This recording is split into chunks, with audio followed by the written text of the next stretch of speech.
Respect does not leave in one dramatic moment. It fades in increments.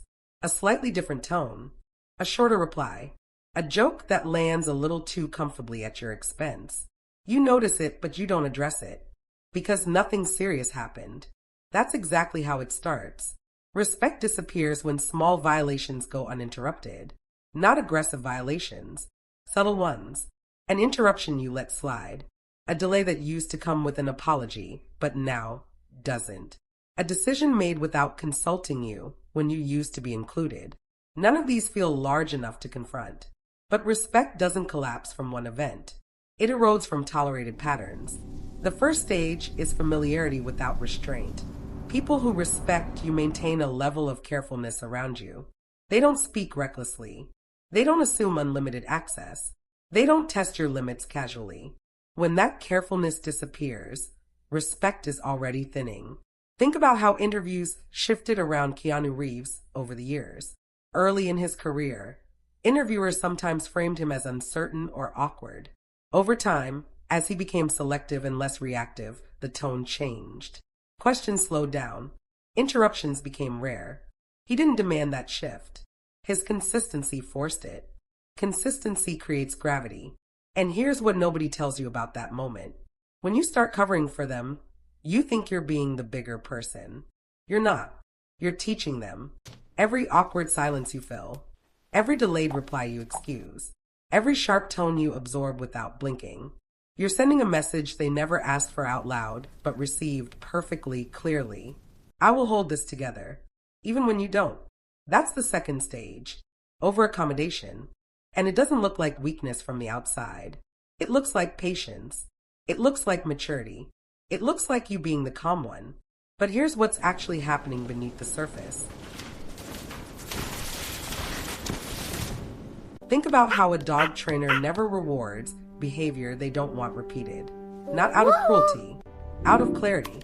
Because every time you reward a behavior, even accidentally, you confirm it. When you smooth over disrespect, you confirm it.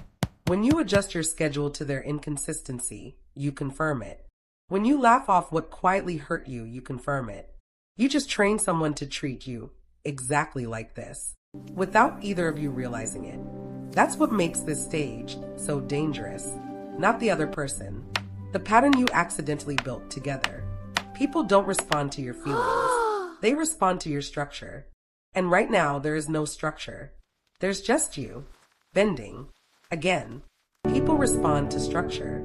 If there is no visible structure around you, behavior becomes casual. And casual easily turns into dismissive. Respect requires tension, not hostility, but awareness. The awareness that certain lines exist. When someone no longer feels those lines, they relax too much. Notice how people act around someone they truly respect. There's a pause before they interrupt. A hesitation before they joke. A subtle checking of boundaries. That pause is everything. When it disappears, something fundamental has shifted. The third stage is repositioning.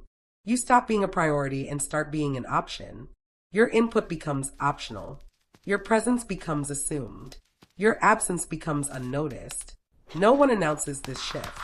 It just happens. And most people respond by trying harder.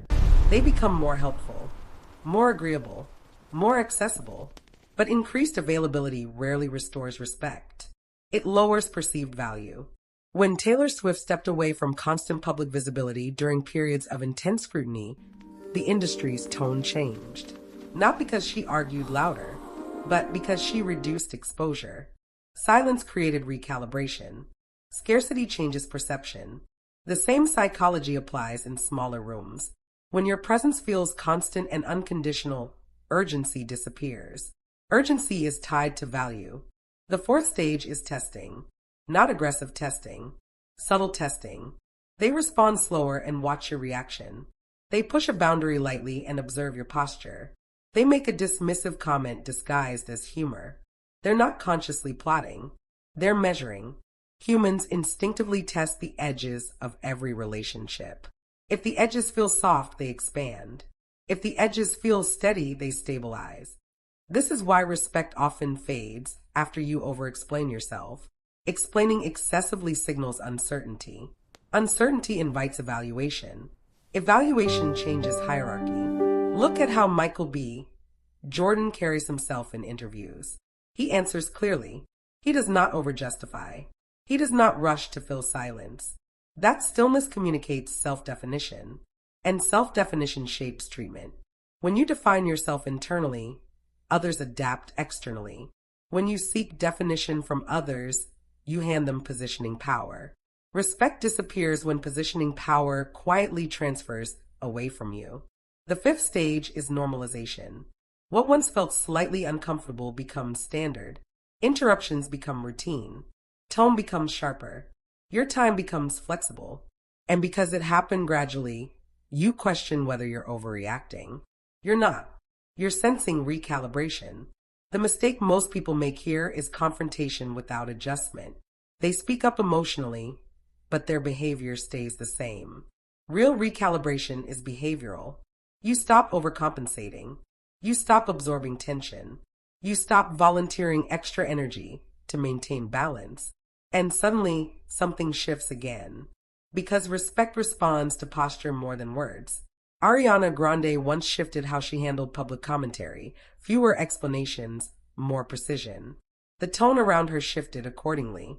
Not because critics disappeared, but because her responses stopped feeding the dynamic. Energy withdrawal changes equations. Respect returns the same way it left. Gradually. Not because you demanded it, because the structure changed. Here is the quiet truth. Respect does not disappear because you lack value. It disappears when your value appears negotiable. If your time is endlessly adjustable, it becomes flexible. If your boundaries are endlessly forgiving, they become invisible. If your reactions are endlessly accommodating, they become predictable. Predictability lowers tension. And without tension, carefulness fades. Carefulness is the core of respect. This is not about dominance. It's about calibration. When your internal standards are steady, external treatment aligns over time. When your internal standards fluctuate, external treatment follows that fluctuation. The shift is rarely dramatic. It's quiet. But so is the correction. You don't need speeches. You need steadiness. You don't need aggression. You need clarity. Because the moment you stop adjusting yourself to preserve comfort, dynamics readjust around you. Silently. The same way they shifted in the first place.